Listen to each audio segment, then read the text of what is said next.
There we go. Come on, man, get that thing up there.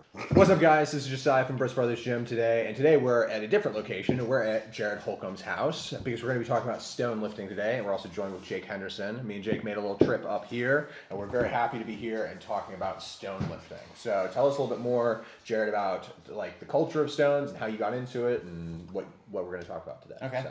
So my first probably exposure to stone lifting was the Rogue documentary Stone Land. Mm-hmm. They have great documentaries. The documentary Stone Land, Full Sturker, and Levantadores. Mm-hmm. I think that's how you say it.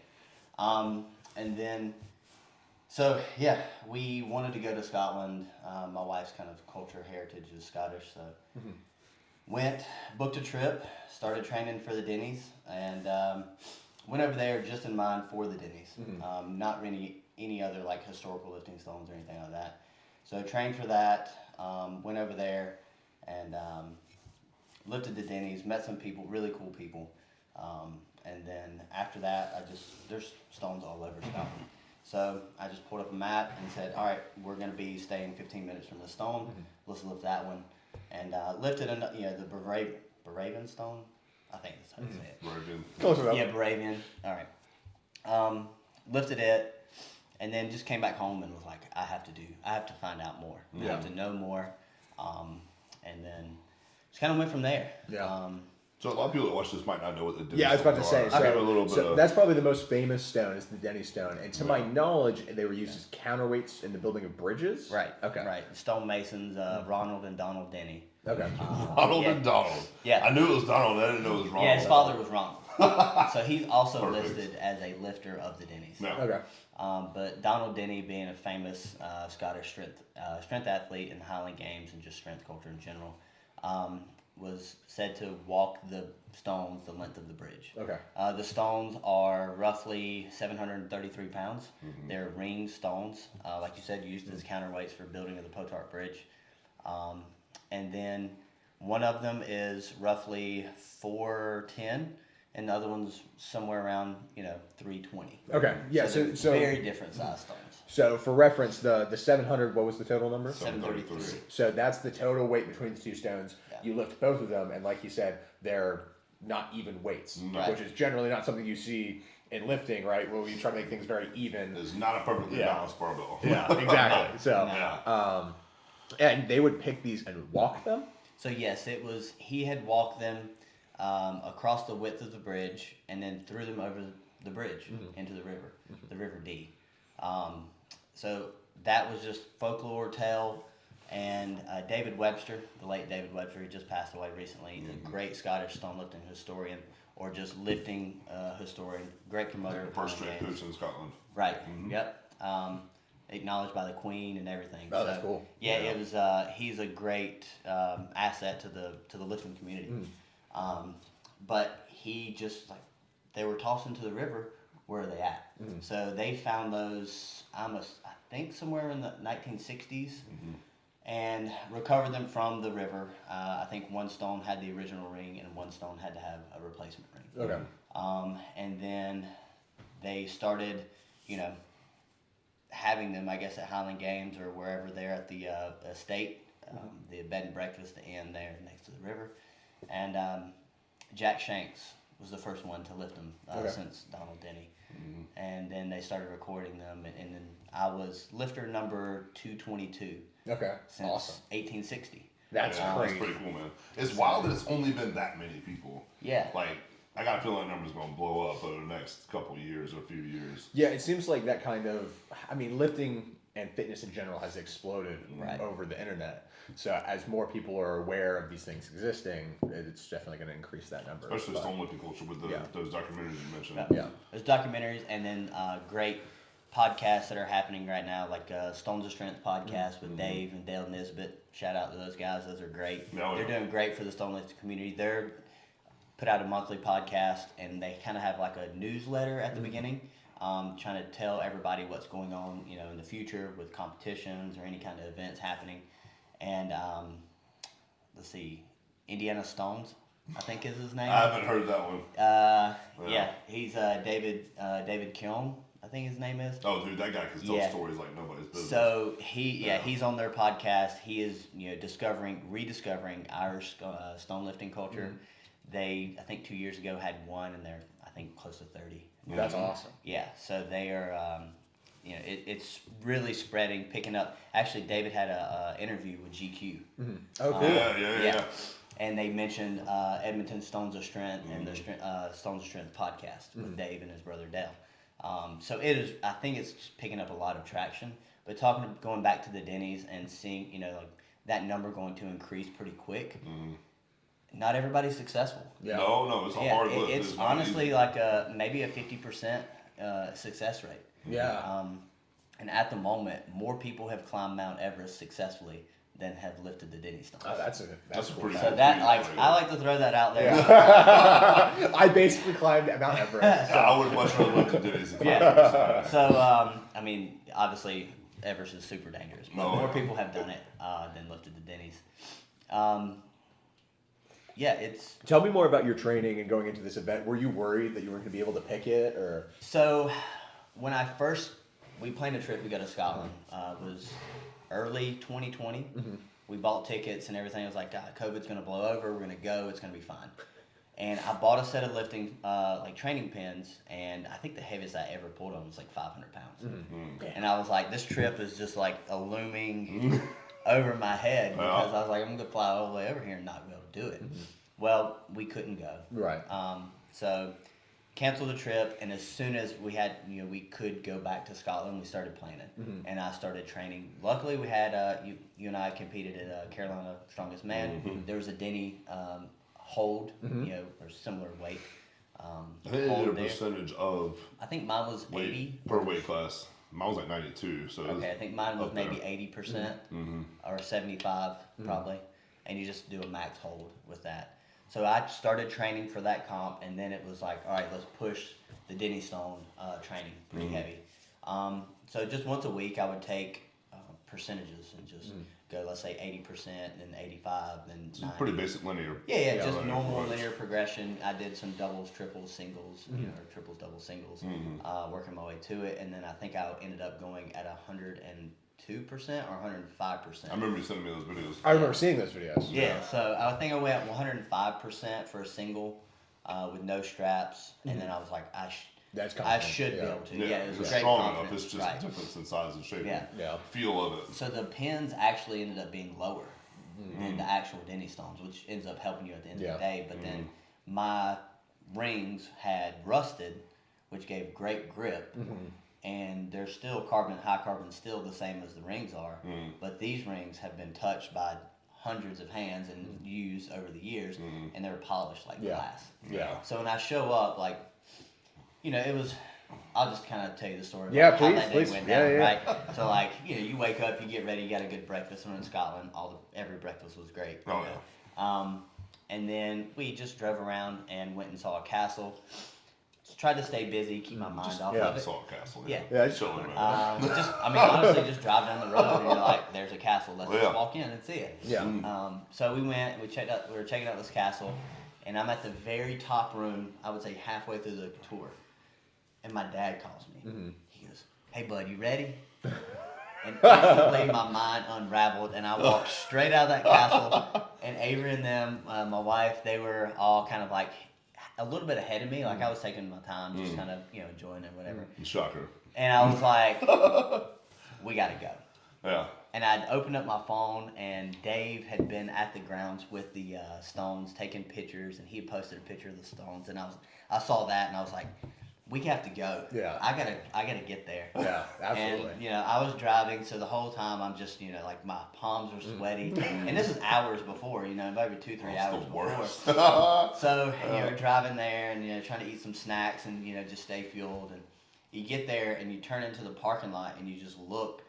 And they're like, as you're turning to the parking lot, you can look straight there, and they're just sitting there chained up in front of the bed and breakfast in the restaurant there, the Belogia Estate. And it's just like, it hits you like cold chills. I'm not even out of the car. So like we walk up and you just get it's just a different feeling, it's history. Yeah. Now, you've competed before. Did you feel that like pre-comp anxiety, or is it like times 10? Like, was it similar to It was- competing? Or Yeah, was it was way more similar to intense? competing, but it was different because it was like you're not just going out here. You got one event, you know, like you've trained these events. I trained the Denny's, but it's different because it's like you got one shot. Yeah. And a really cool thing about the Denny's and stone lifting in general is it's a stone. You pick it up or you don't. Yeah. Right? And how do you warm up for that? You just pick it up. Yeah. You know, like Yeah. you're just like you're either man enough to do it Or you're not. or you're not. You Yeah. just really you train and you work hard and you just pray that you got it that day. And you just grip it. Behind those, man. That's Yeah, awesome. so like I literally did band pull aparts and banded good mornings. That was it. And then grabbed 733 and gave it a rip. You know, like that was it. And so we, you know, there's 4 of us there, and we meet Jim Splain. He's amazing. He was actually the lightest man ever to lift a Denny's. He's there with his wife Rosemary, and then Brett Nickel. He's there. He's an absolute character. He's just wonderful. He's knocking on 500 Denny lifts. Yeah, Brett Nickel was one of the most well-known people in stone lifting culture. Yeah. Nickel stones, Brett Nickel. Yeah. He's pretty up there. They use those in like the Giants Live Tour and stuff like that. Yeah. He's been great for the stone lifting community. I mean, he's an amazing guy too. So he just literally rolls up out of his work van. I think his daughter was there, unlocks the stones, and she works there at the end. And he just walks out, talks to us for a few minutes, and he goes, in the nicest way possible, just walks up, picks them up, and sets them back down and says, all right, that's how you do it, boys. In that podcast, the Stone Straight podcast with him, he mentioned that. He's like, yeah, I've done it so many times. Like, either know I'm going to do it easily or I'm not going to do it at all. Yeah. Because, like, he knows it's there. He's on point one day or he's just off. Yeah. And he'll just walk up to you and just done. Or he's not trying to, like, be arrogant about it, but he's done it so many times, like, it's easy. Yeah. It's either going to happen or it's not. And he said, like, I feel like I'm just made to lift the Denny's. Yeah. Yeah. Yeah. And it was, we're all lined up, we're talking or whatever, and they're like, okay, they put the stones in place, and like, we need to get going before the sun gets down, because there's a sign that kind of like casts a shadow over the lifting spot. So like, all right, who's going to go first? And and thank goodness Dave, he was like, I'll go. He's probably the most prepared person there. Like, he is a monster. And so he gets up, he rips the stones up, he's sitting there, smiles for the camera, holds them for a second, sets them down, you know, and everybody's clapping. And I'm standing off to the side because, like, you're going next. Oh, God. And as soon as he sets the stones down and steps away, like, I'm like, okay. Like, people have their back turned to me, you know, like, they're shaking his hand, congratulating him, but all I can think about is like, It's time to go. I gotta go. So like, I walk up and my wife and our friends are with us. They're like, oh, you know, come on, let's go. And so then everybody turns around and you lift it, and it honestly feels like the heaviest thing you've ever picked up in your life. I mean, it is the heaviest thing I've ever picked up in my life from that point. And you know, everything's just screaming, and I think I had my eyes closed, you know, just rip it and hold it. And so I picked it up once. It was really a great experience. The other couple guys went, had their attempts. Like I said, not everybody's successful, and it's just I would hate to have to go all that way just to There's no way. That's fail. scary. Dude, if I go all the way over there, there's no way I'm not doing it. Yeah. So then you get 3 attempts. Okay. So I That was gonna be picked my them question, successful. I picked them successfully on my first time. And then there's different ways you can turn the stones. Brett has them set up where they're perfect. And I've seen them lifted other orientations, I guess. So I was like, can I try it this way? He's like, it's going to be harder. This is going to how it's feel, and this is what it's going to do. He knows exactly what those stones are going to do when they leave the ground. And sure enough, that's exactly what happened. But I lifted them a second time as well, turned a different way, and then I wanted to try the side by side. That's I think that's the truest test. If I ever go back, that's what I'm going to plan to do is just hold them side by side like a deadlift. Yeah, that's intense. That is a monster of a lift. And I tried the side by side, and the 320 started budging, and it just was bad position. You know, not. The next thing that has to happen is 410 has to come up, you know? So, it was, and Brett's there the whole time. He's like, just listen to me. And when I tell you to drop them, drop them. Yeah. And like, as he was saying drop them, I was always like, no, I'm done. You already did it once, bro. Yeah. That's good. That's really cool, man. And then afterwards, me and Dave, we celebrated. We had some whiskey there. You know, we took some drams of whiskey, and then I walked down to the River D and you know, hopped in the river and drank me a little bit more whiskey. And the water is like freezing cold. I mean, it's probably 40-something degrees. Oh, perfect. Yeah. So it was honestly amazing. Yeah. That's really cool, man. Yeah. That's fantastic. So, do you have any other stone goals? Like, what are there other famous stones that you want so to go there's travel there's many famous stones. Like I said, I didn't really do any other stone lifting in Scotland besides the one Baravian stone, which has a really cool story. It's sitting out in a churchyard, kind of a graveyard area, and there's a stone casket. And like anybody kind of, you know, breaking the law, doing anything wrong, got laid in the stone casket with the face open, and that stone was laid over like a slab to make sure you didn't get out. Yeah. And like people would come and like spit on them, and you know, just like Oh like my it was gosh. just torture. Yeah. You know, you're sitting in a stone casket. That'd be the worst. And but it's also called the I think it's called the Giant's Pudding Stone. So pudding being like a throw, like a shot put, which is it's a 230 something pound stone, right? So it's a giant's throwing stone essentially. Which is a beautiful location. Every stone lifting location in Scotland is beautiful. Yeah. But my goal would be, you know, train more natural stones, like I'm doing now, and go back and lift some of the others, other really cool historic stones. That's Probably the most famous besides the Denny's is the Ember Stone. The Ember Stone kind of set strongman up for Atlas stones. Okay. There's a lot of Is that smooth similar round shape? granites. It's Yeah. an egg shape almost. Yeah. So you have the is it the McGregor? No, the Chieftain. There's a McGregor Stone. stone that's big, Yeah. spherical, real. Yeah, real a lot of them are big sphere outside stones. that which- castle. I don't know which yeah. castle, but yeah. Mackenzie, Castle Mackenzie, I believe. Anyways, yeah, those historic lifting stones set up for what's Strong Atlas today. stone. Yeah. Strong That's really cool. And then the ultimate goal would be eventually go to Iceland, Okay. What's in Iceland? the Husafell. Okay. Oh yeah. Yeah, the Husafell, and there's, lots of famous lifting stones there. And that's kind of like what I'd like to talk about, next is that the history of stone lifting and the culture of stone lifting, and it differs from country to country. So, Iceland. Yeah. Iceland, their stones are called full strecker, which is be full strength. Sweden is very similar. It's full Godring, which is full farm hand. Full farm hand, yeah. I Full learned that farm last night hand. listening to that one. Yeah, full farm hand. Yeah. So those two, that part of the culture is if you can lift the full strecker or full Godring stone, you get a full share of your wages, a full ration of your food, whatever it may be. Whether you're working on a fishing boat, a farm, or whatever, in that kind of, it's a job application. Yeah.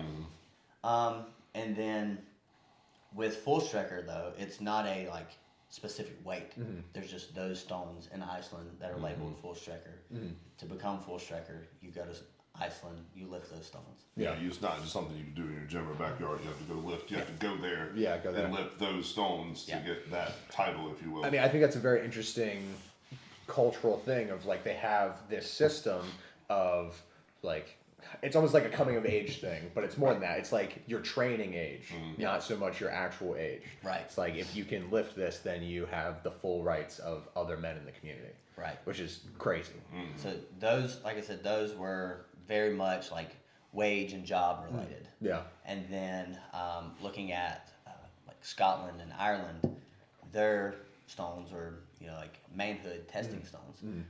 Some of the Fianna stone is if you could lift this stone, set it to the plinth, and do other tasks, then you could be a warrior for the clan warrior. And and then there's others just lifting to lift. Whether it be, all right, me and Jake had an argument or disagreement, and I can lift this stone more than him, higher than him, more reps than him, or whatever it may be. It's not too far off. Jared's a damn good stone. You lifted that 312 last time I was here. Yeah. And you walked it, I what was that, 25, 30 or something feet? Maybe 15. Something like that. Yeah. Oh, come on, man. Maybe 15 feet. It's pretty freaking heavy. Well, we're going to be doing some more today. So We'll see. see. We'll see. But yeah, it's just another part of the Highland and Gaelic culture is funeral games and coffin roads. So part of the culture was, they carried the coffins to the burial because one, super rocky terrain, and also it says that a good man shouldn't be carried behind the ass of an animal. So, and then it also can't be set down on the ground. So there's along these coffin roads there would be stone plinths and set it down, and the whole like parish community or whatever would be going, especially if it's someone important, would be walking down these roads to get to the burial site because you can't just bury anywhere in Scotland because it's rocks. Ground 2 feet down, So you'd carry to the location, and as they're taking the rest, people of the community, young guys of the community, toss caber, throw stones, lift stones, and that's kind of how the Highland Games got started as well. So along those coffin roads, like you would find lifting stones, and you would there churchyards, grave sites, that's where most of these stones are located. Interesting. So it's can be kind of social status, especially in Ireland. Like this stone, this man lifted it the last time. He was the strongest in the area. There's a story listening to one of the podcasts with David and Dave, I guess. And sorry, that was my chair. That's all good. Hold for dog. Continue. It's all right. We all like good. You talking about status, like strongest last man. Yeah. He said, there was a man who lifted whatever stone that it was, and he didn't have to buy a drink at the pub for 6 weeks because he had lifted the stone. So it's interesting to see how these things evolved because you have this story, right, of like, all right, people are going to bury their dead, and to pass the time, and almost like a remembrance ritual, they're going along and lifting. And then you also have something where it's like, oh, he picked up the rock, he drinks for free. Like it was so ingrained in their culture and their measurement of status and settling arguments. Like it's very interesting to see how that developed, and it's so opposite of how modern culture would do anything. So it's really neat to see. Is there anything like that in America? Not that I know of. That's kind of I've been working on trying to find something because our area, and we'll talk about this later too, but our area is influenced by Gaelic culture, especially like Appalachian, Southern Appalachian, and any through there. Western North Carolina has a huge influence in their culture. So like, why didn't did that make it over here? If it did, how can we find it? So we're kind of working on that to see if we can uncover old culture and old history. But also create new challenges and new lifting stones. Well, there's a lot to be said of what you're doing right now. Like I'm sure we'll talk about more. But like with the stones you have down there, like you don't have to be ones from way back when. It could be ones that we make now or find now that we start this with. Right. Yeah, absolutely. And that's what you're already doing. Yeah. Well, that's really sweet, man. I really appreciate you sitting down with us. Yeah. And I'm excited to go lift stones now. So let's go pick up some rocks. Nice rainy weather for it to do. It's perfect. Rain has cleared off. So it's still nice gloomy weather like Scotland I'm weather. all jacked up on this espresso. I'm feeling it. Yeah. Yeah. Sweet, man. Let's go do it. All right. Yeah.